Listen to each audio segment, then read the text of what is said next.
Listen, folks, I know I come on the mic quite a few times getting a bit hyped, but this one is groundbreaking shit, okay? We got Dr. Andrew Koutnik in the mix, who is, I want to say, revolutionizing the game when it comes to metabolic health, thinking about ketosis, athletic performance.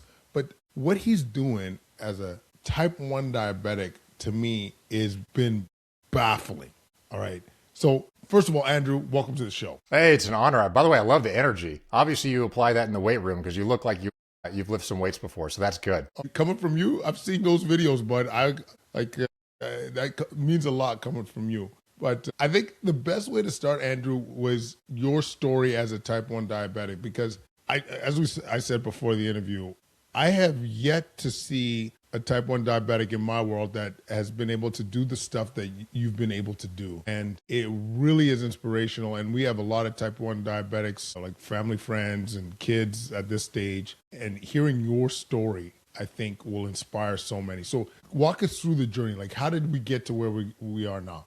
So I was diagnosed, well, I wasn't diagnosed with this because they didn't really treat it as a serious condition back then, but I actually had obesity as a kid. So for about 5 to 6 years in adolescence, I was obese, clinically obese, and struggled to get the weight off for such a long period of time and focus on various interventions. And I finally was able to, through diet, get the weight off. Okay, so I was able to eventually successfully do that.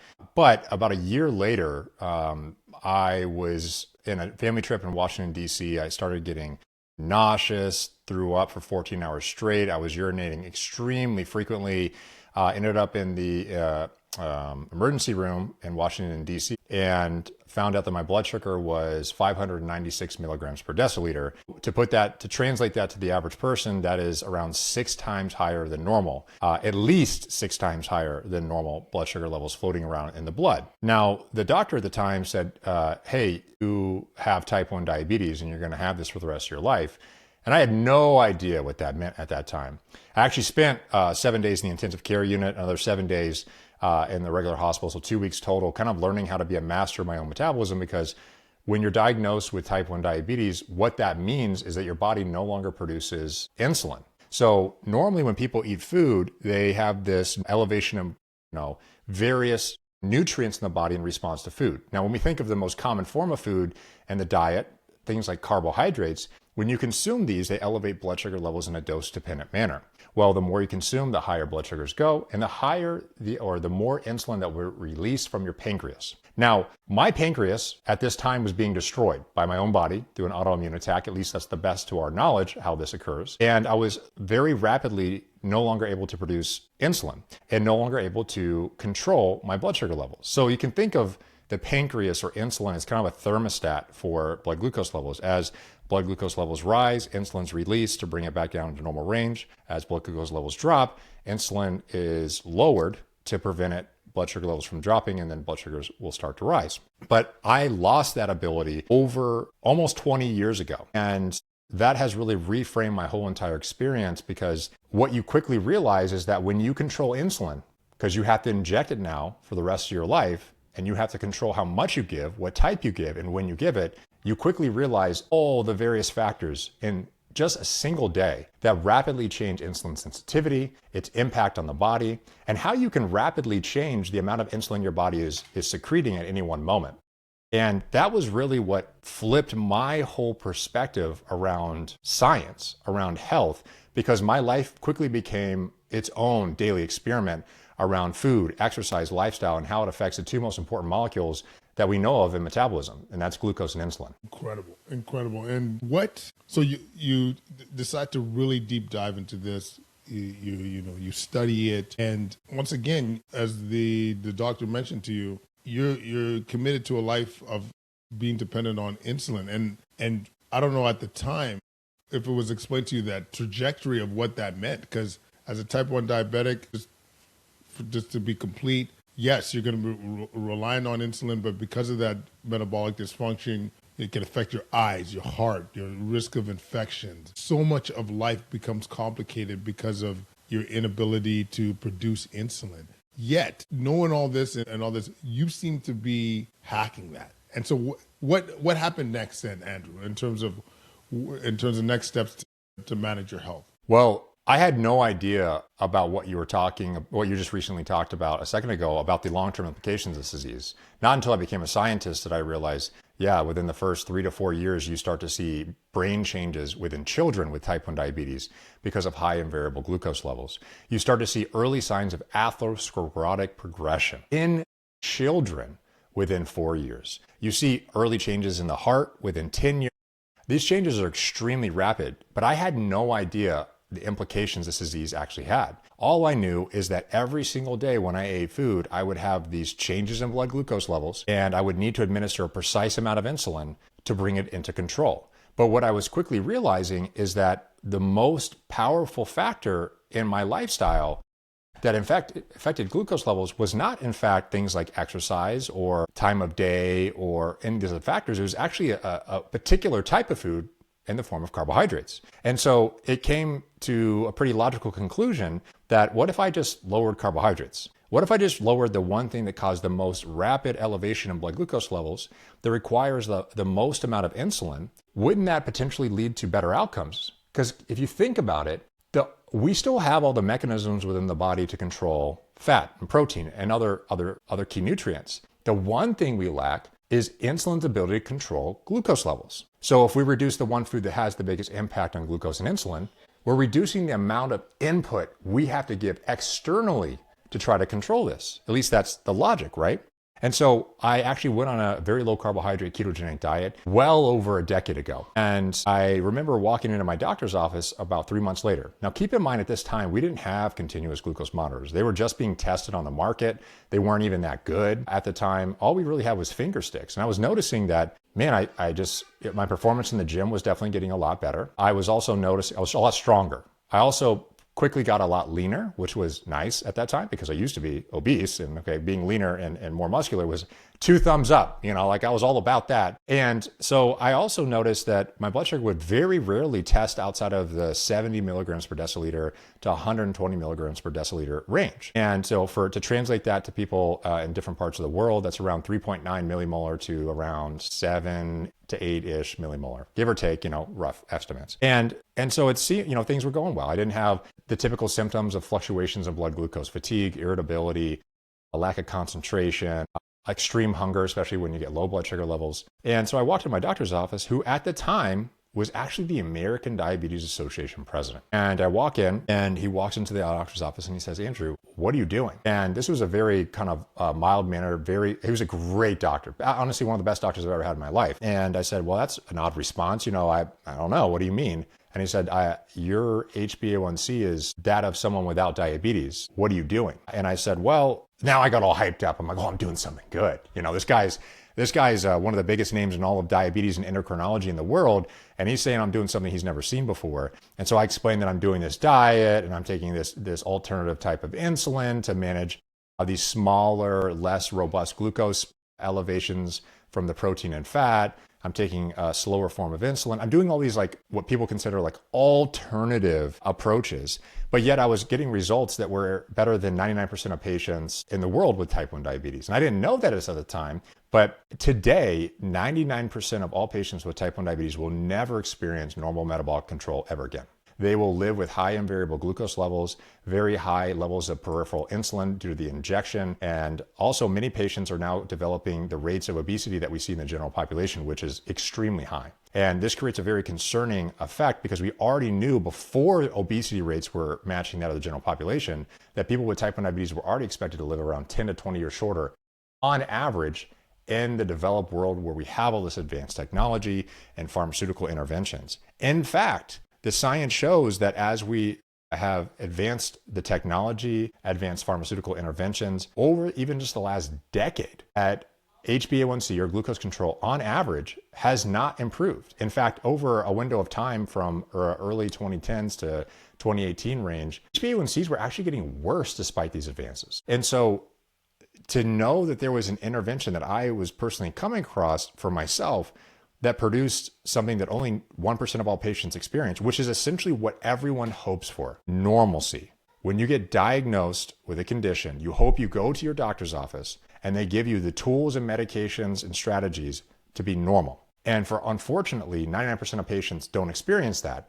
But now we've done research that actually has shown the ability for this to be a potentially very reliable solution for many people with type 1 diabetes. What was did maybe it's not a fair question, but I'm just curious about your doc. Was he wanting to learn more? Was he thinking you were losing your mind? What was the response like? So counter to what you commonly hear about from patients on the internet, my doctor immediately brought in the residents, immediately asked me to explain what was happening, immediately took me to the local college of medicine to present to the entire medical school. He actually took me on a local tour to explain what I was doing and how I was doing it. It was, like I said, a lot of people don't represent the unique nature of this man, but he by far has been one of the most impressive physicians. He used to call us every morning for 3 months straight to check our blood glucose levels in the morning and to adjust what we call this long-acting insulin. It's the insulin that manages you in the absence of food. So when you're sleeping overnight or when you wake up before you have food, every morning he would call us to change it. This was not a common effect. This man did it for 3 months straight. This is how passionate he was. And so he was actually extremely interested and receptive to the approach. And actually what's ironic is we've actually had an opportunity to collaborate almost 20 years later on a publication on my actual cardiovascular outcomes over a 10-year period, as well as submit a pretty large grant to multiple federal organizations. I was going to get to it, but you brought it up. So that 10-year case study on yourself, can you highlight some of the major outcomes that were picked up on it? Sure. So the reason we even took this study on in the first place is because there was this general belief by not all, but many people in the scientific community, more the conservative, traditional scientific community, that these higher fat diets, which a ketogenic diet is a high-fat diet, would increase certain blood lipids like low-density lipoprotein cholesterol, so LDL cholesterol, which had been associated in multiple data sets to be associated with increased risk with cardiovascular events in individuals in the general population. Now, that may be some advanced way of saying there was this concern that when you eat more fat, that you'd have certain types of cholesterol in the blood elevating, and that would lead to higher incidence of cardiovascular disease. And so what we know about the ketogenic diet though, or actually let me back up, what we know about people with diabetes is that they contain a almost tenfold higher, actually a consistently tenfold higher risk for cardiovascular disease. And the number one risk factor in type 1 diabetes and also type 2 diabetes is actually HbA1c or glycemic control on cardiovascular outcomes. So if you want to do something to dramatically improve your cardiovascular outcomes, you would look at the most important risk factor. Well, the most important risk factor in a dose-dependent manner is HbA1c, which is a 2 to 3 month average of your glucose control. So improve your glucose control, improve your risk or reduce your risk of cardiovascular disease. Now, what we also know is that individuals who undergo a ketogenic diet have this elevation in LDL. So you have this seemingly paradox where you do this diet that can control the most powerful risk factor in the disease, but you also elevate this molecule that many people are highly concerned about in the traditional medical community because of its association with cardiovascular events. And so there was no long-term evidence whatsoever to actually prove that concern, that if individuals were to do a high-fat diet in the form of a ketogenic diet and elevate their LDL, that the net effect would be a negative on their cardiovascular health, because there was this effect on glucose improvements, lowering insulin levels, potentially also lowering triglycerides, blood pressure, all these various factors. And keep in mind that if you actually look at the largest study ever conducted in type 1 diabetes history, a 30-year-long international randomized controlled trial of over 1,000 patients with type 1 diabetes, again, over a 30-year period, they looked at the number one modifiable risk factor, and that's HbA1c and glucose control. The number two most important modifiable risk factor for cardiovascular disease, blood pressure. 3, triglycerides. 4, resting heart rate.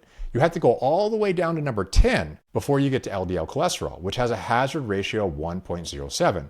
So your audience may ask, well, what does that mean? It means that there's about a 7% increased risk for every... Absolute or relative? A relative.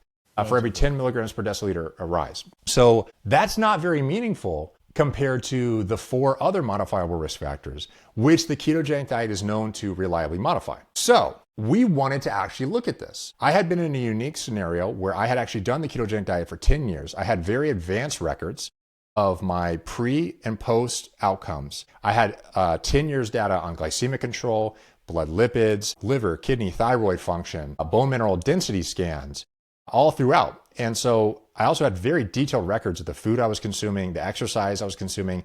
And what I actually had was a very consistent body weight, calorie intake, and I wasn't taking any additional medications along this journey for any consistent period of time that would influence my outcomes. So what we really had was someone in the most controlled manner possible that had done the American Diabetes Association diet from their diagnosis for 6 years until the point they switched to a ketogenic diet, and then did the ketogenic diet for a 10-year period with all medical records confirming the use of the diet, including elevations of ketone bodies and elevation of LDL. So what happened over that 10-year period? Well, what we found is that despite a doubling of LDL cholesterol over that 10-year period, the average glucose control was 5.5% HbA1c, which means a completely normal blood sugar level, okay, over a 10-year period, which is unfortunately happening in less than 1% of patients. It also reduced insulin levels 43%. It also had completely normal triglyceride levels, normal blood pressure levels. And on top of that, we did a very advanced cardiovascular assessment. Now, what people may think is, okay, well, you're not 80 years old. Like, what are the chances you would have any changes? Well, I've actually studied cardiovascular disease for almost 2 decades now. And what we know is that before you ever get any sign of plaque buildup in the vascular wall, you see changes in the vascular wall function decades prior. And so you start to see that the vascular wall that is kind of like an elastic rubber band. It opens and closes, open and closes. Every time your heart beats, it puts this pressure of blood through the heart into the blood vessels, opens the heart, and the blood vessel expands or is elastic and comes back together. Okay? Well, over time, as you get high glucose levels and it causes damage to that vascular wall, high blood pressure does this as well, that blood vessel becomes very stiff, okay? Just like when you lift weights, what happens to the muscles and tendons? They become stiffer and stronger. Well, what happens to the blood pressure or the vascular wall when you have high blood pressures? It becomes stiffer, but it becomes stiffer, to our best of our knowledge, in a semi-permanent manner. And that's not a good thing. Just lifting weights and making bigger and stronger muscles and tendons is a good thing. Having changes in the vascular wall that are permanent and cause them to be stiffer actually increases the risk for damage to the vascular wall and future atherosclerotic buildup, so plaque buildup.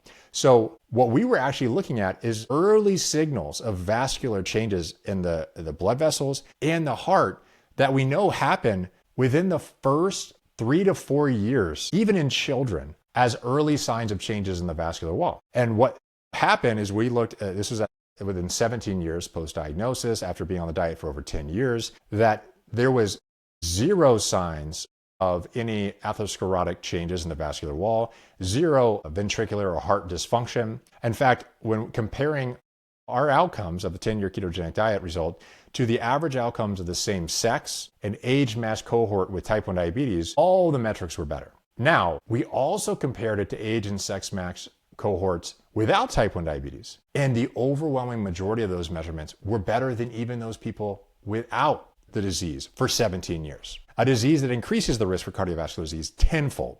And so this is incredibly important because there had never been a study to ever actually look at the long-term implications of the diet on cardiovascular outcomes. And this was the first ever by 5-fold longer length to actually look at the cardiovascular outcomes of this dietary intervention. It just so happened to be in a disease with very high cardiovascular risk that happens very early on in diagnosis. And we saw that the ketogenic diet produced a powerful therapeutic effect that resulted in remarkable cardiovascular physiology. So to the best of our understanding now, there's no other evidence that would disagree with this phenomenon over the same period of time. And so we're really left with this evidence that says, while this is a singular example, it still illustrates the only example in the medical literature. And so at this point, the weight of the evidence is in favor of this intervention being something that can produce powerful effects. But keep in mind for your audience, when people think of the ketogenic diet and they get concerned about its implications, they should all pause for a second and realize this is not a new intervention. You might have just heard about it for the first time because of the recent trends and hype around the diet over the last decade. This diet has actually one of the longest standing historical medicinal uses in the medical literature. 96, over 200 years ago, this diet was used to reverse type 2 diabetes. In 1860s, this diet was used to reverse obesity. In 1921, over 100 years ago, it was used to improve neurological disorders in the form of things like seizures. And we know that all the emergent evidence at this point shows that these results seem to be consistent with more advanced assessment, more rigorous assessment, and even the emergence of its potential use as an adjuvant tool in the context of psychiatric disorders, where it could dramatically improve not only whole body physiology and metabolism, but also seems to change how the brain energy is at a metabolic level, and has the potential in some cases, and there is a number of reports now that show that anecdotally some patients are actually getting into remission from their psychiatric conditions. So it's a remarkable place to be, but we've always known that food and also exercise are one of the most powerful medicinal tools that we know of. It is medicine, and it's a decision you make in the grocery store. So it's either this food or this food. And that choice has powerful, powerful effects on your health and powerful effects on your metabolism. 100%. And this is what's exciting these days, is what used to be voodoo is now becoming mainstream. The food is medicine, mind-body connection, you name it. All these things that so many of us would poo-poo are now coming front and center. I want to get into the almost how challenging it is for folks to eat well. Actually, we'll get into it now. Like by the time we publish this, we've seen some changes to the American Food Guidelines, but you walk into an average grocery store right now, it's very challenging to try and navigate to make good food choices, let alone a lot of what we hear about with the ketogenic approach is that it's not sustainable too. So like when you think about the amount of stuff that needs to be overcome to eat well, this could be very challenging. Do you see a better outlook in the future? What allowed you to stay on point and stay dedicated for all those years? The sustainability of it and the dedication to it is simply because I feel better, I do better, and as a result, I have a better life. And when I deviate from that, it's very clear that the outcomes are not as good, right? So a lot of people may not see the same amplitude of effect on their brain health or their cognition or their fatigue levels, the same amplitude that I would see. But the same thing is happening to other people as well. Let's say the primary example is when someone goes to lunch and they go to a Subway sandwich or a bagel shop or a sandwich shop, and they have a typical lunch in the developed world. And what they'll find is that about 2 hours later, they all feel like they have no energy and they need a nap. And what we know is that that's a consequence of the elevation in blood glucose levels and the elevation of insulin, which both have neurological impacts on the brain, of which these changing glucose levels and insulin can also affect levels of energy, fatigue. Actually, go look up symptoms of hyperglycemia and hyperinsulinemia. These are symptoms that you would feel oftentimes at that post-lunch lull. And those are a byproduct of metabolism. But the difference is that in type 1 diabetes, the amplitude of those effects are just larger. And so I can't ignore it unless I want to live a poor quality of life. And so in order to live the best quality of life, I focus on eating foods that allow me to achieve that. Now, keep in mind, a lot of people will be like, well, I might miss out on this food or this food. People sit down and eat food for probably around 2 hours or less per day. And that's actually pushing it. In Italy, maybe like 2 to 4 hours. In America, not so much, maybe less than an hour actually. And they're probably not even paying attention to the food they're eating when they're eating it. And that 1 to 2 hours of time, you're making decisions that will affect you for the remaining 22, 24 hours of the day. So I try to never make decisions over 1 hour or 2 hours that are going to ruin 22 to 23 hours of my day. That's a terrible mathematical decision. Okay. And so I focus on having the best overall day. I'm a researcher. I try to do as much as I can to promote awareness of health and what people can do to improve their health. That's a lot of work. I know you know this because you're doing this podcast. It ain't easy. It's a lot of work.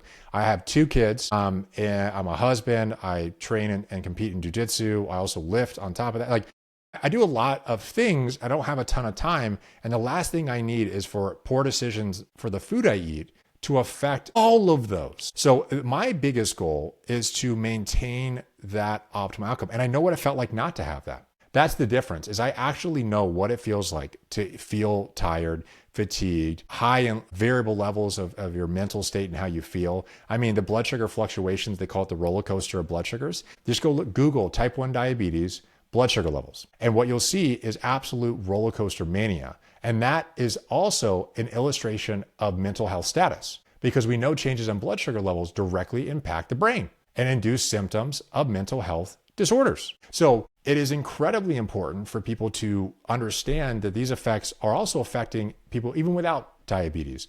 And so sustainability is really more so a choice of trying to live my best life possible. But a lot of people think, well, I can't have all these super pleasurable things, but you can. You know, people think, oh, I can't have pizza, I can't have a donut, I can't have a cookie, I can't have bread, I can't have even condiments like ketchup. Well, you know what? You actually can, and you can make it healthier if you made the choice to be conscious of the food you're consuming. So for example, ketchup is the best example because it's so common. If you look at the back of a ketchup packet, ketchup is made of tomato paste and then loaded with high fructose corn syrup. Now, you can get some ketchup that's basically shifting high fructose corn syrup for pure sugar. Not much of an improvement, but they consider that healthy, okay?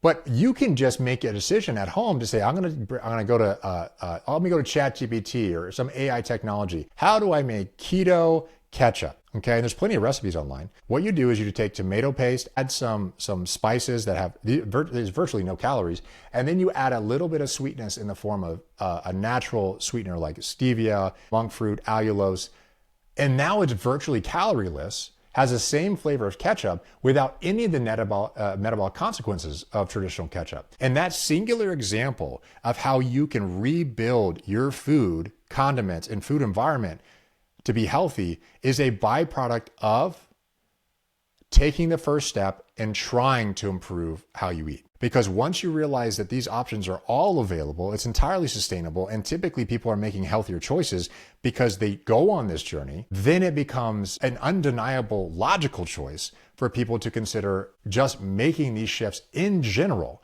Buying the packaged food in the grocery store that's highly processed, typically in the center of the grocery store. Not all of them are terrible by any means. Like there's things like protein powders and other things like that have a lot of potential health benefits to the body and muscle function, other things like that. Most of these foods are super high in refined carbohydrates. And those are the ones that have the strongest evidence for their detrimental effect on their long-term implications on metabolism.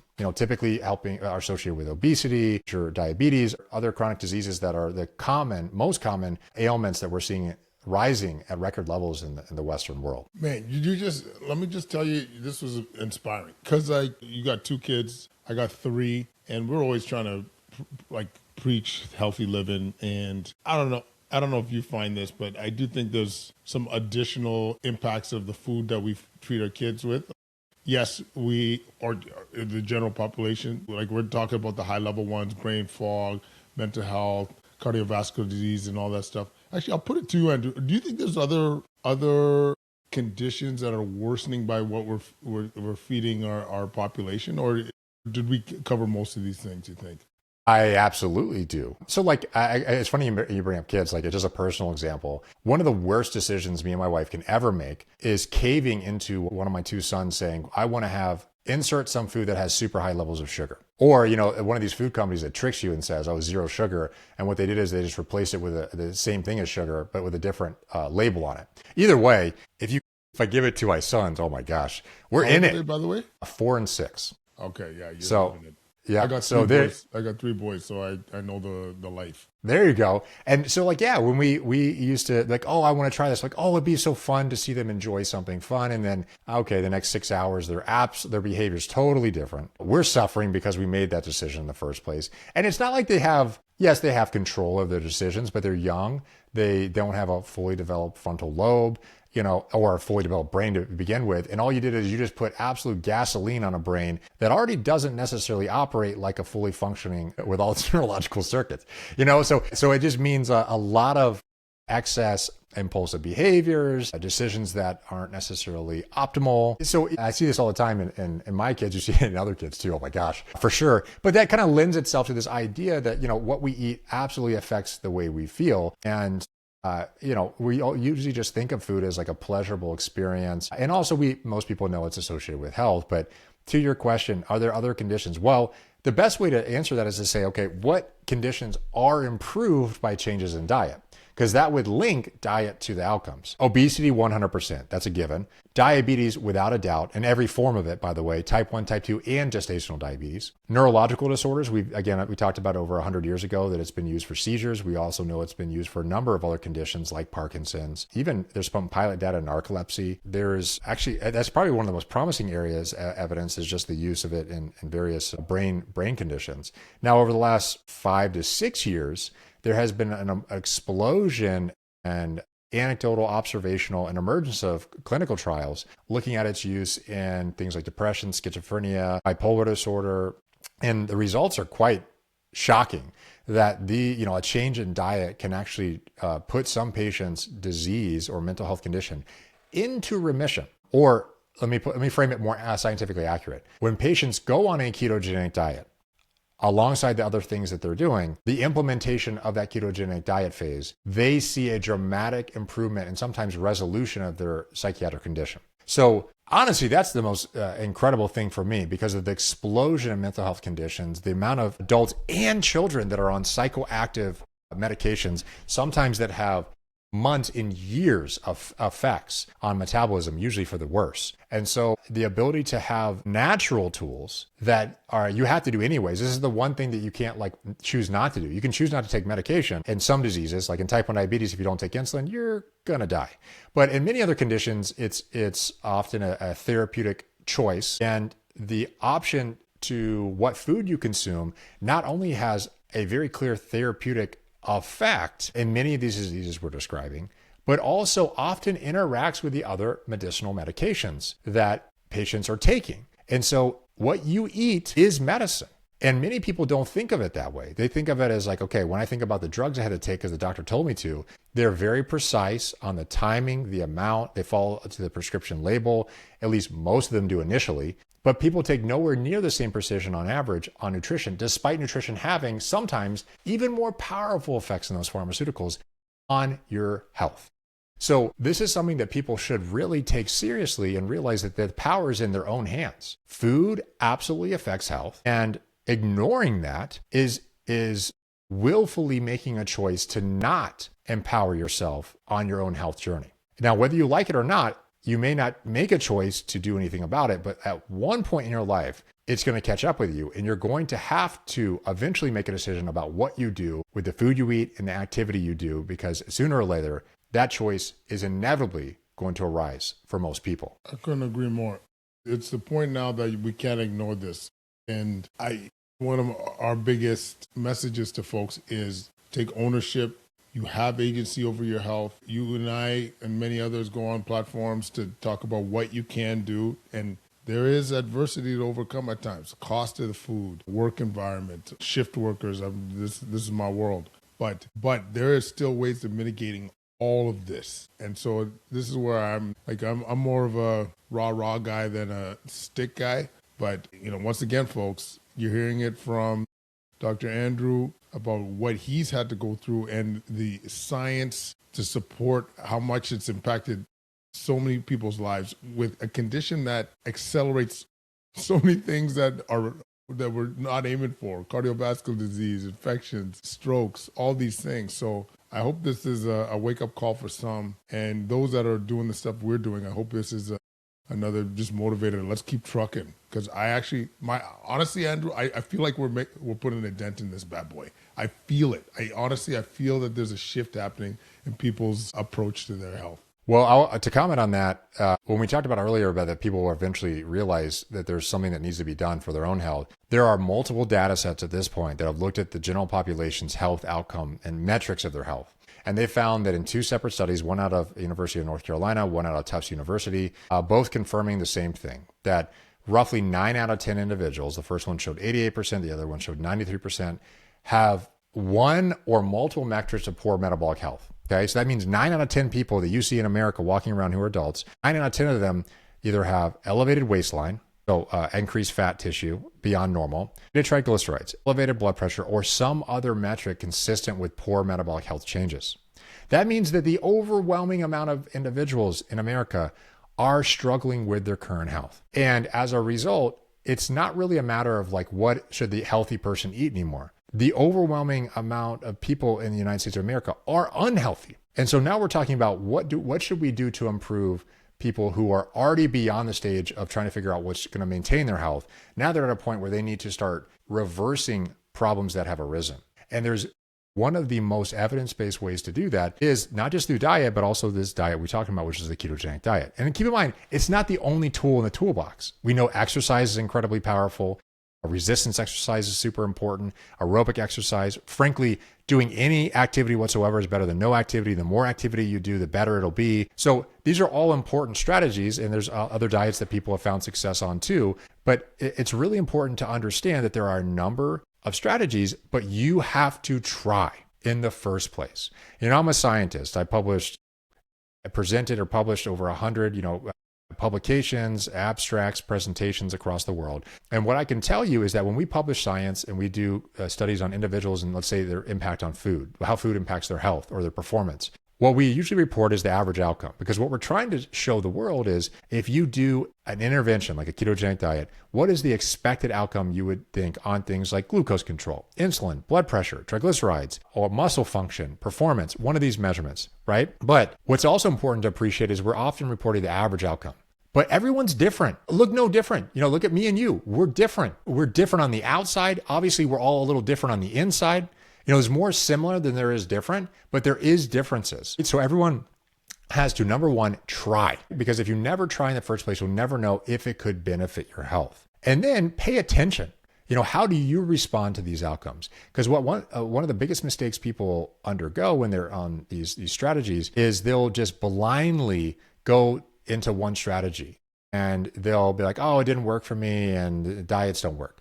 No. You probably didn't do it the right way. Number one, you need a trusted resource. Ideally, you want to find someone who's a trusted, credible resource, number one. Number two, who's actually probably done it themselves. That's even better. And number three, even better if they've helped someone else do it too. And they got to where you want to be, right? You don't want to look around and be like, okay, this is going to probably piss some people off, but it's just the truth. Individuals are not going to, if I had, let's say obesity, I want to lose weight. I'm not looking for the individual who's failed to reduce their body weight repeatedly over their lifetime. I'm going to look for the guy who actually did it. And I'm going to look, what did he do? What strategies did he implement? What did some other people like that individual do? And I'm going to look for success. And I'm going to try and follow that.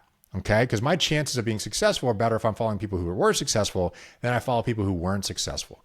Right? So that's the way to begin the journey, in my opinion. And when you do that, the only thing you need to do is take the first step. You don't go and train for a marathon and just go run 26 plus miles in the first bout. You take the first step, the second step. Before you know it, you've taken thousands and thousands of steps. You've run thousands of miles on this health journey. And before you know it, you've revolutionized your health in a way that is permanent and impactful. And so all I can encourage people to do is to get out there and start making steps on their overall health and to not ignore the trends we see in the modern world, a lot of which are driven by the food environment. And it is up to you as the individual to overcome that. No one's going to come and fix that for you. You have to do it yourself. And yes, you can get assistance and find trusted resources and look for products and other foods that you can trust along your journey. And that's what I would say. Well said, Andrew. Listen, we're up against it a bit here. So relatively briefly, you're a guy that clearly is in good shape and we get a lot of information about how to fuel your body for performance. And a lot of that, to be honest with you, is around carbohydrates. So making sure you get enough carbo. You hear even my boys that are playing competitive sports, they say you got a carb load before this event and so forth. What have you learned about this? How do you think this has affected you being on the opposite? You're using essentially ketones for fuel. So how does that affect performance in your mind? So I'm going to be very succinct with this, and then maybe it'll lead for a future conversation. We have conducted the largest ever analysis, over 100 years of data, over 600 citations, 160 plus different performance studies, looking at the impact of sports nutrition, specifically looking at the most overhyped sports nutrition food in the form of carbohydrates on its impact on performance. Now, when someone consumes carbohydrates, the sports nutrition guidelines and industry that's behind that has pushed those guidelines, recommends that individuals can consume upwards of 5 to 12 grams per kilogram per day for some individuals, and up to 60 to 90 grams of carbohydrates per hour of exercise. For some athletes, that's over 1,000 grams of carbohydrates per day. Okay. And we've actually looked at the evidence, and what we have found is that logic is largely based on some major pivotal moments in exercise science history in the 1960s, when they discovered that muscle glycogen was stored in the muscle, in the 1980s, when we were able to assess the whole body's use of carbohydrates and fat during exercise. And that had misguided people into believing that they needed to consume as much carbohydrates as possible to load up all the muscle glycogen you can, upwards of 300 to 500 plus grams of carbohydrates are stored in the muscle for an average body weight male or female. And you need to burn as many carbohydrates as possible because they are arguably believed to, quote unquote, be more efficient. However, we discovered that glycogen nor the amount of carbohydrates you burn during exercise were the primary predictor of performance outcomes. But what was the actual blood level of glucose within the blood. Why is that important? Someone may ask, well, what does that matter to me? Well, because the logic behind consuming astronomical amounts of carbohydrates that you see in a marathon, you see these sports sugar drinks, sports gels, super high levels of sugar foods like Cliff Bars. These things are essentially spiking sugar and insulin in the body. And what that's doing is trying to, quote unquote, refill muscle glycogen. But if you don't need to do that, and that's not what predicts performance, then maybe you're consuming astronomical amounts of carbohydrates unnecessarily. And what we find is that actually is the case, that just maintaining blood glucose levels, which only requires around 10 grams per hour for prolonged strenuous exercise, and you don't need any carbohydrates for exercise less than 60 minutes in duration.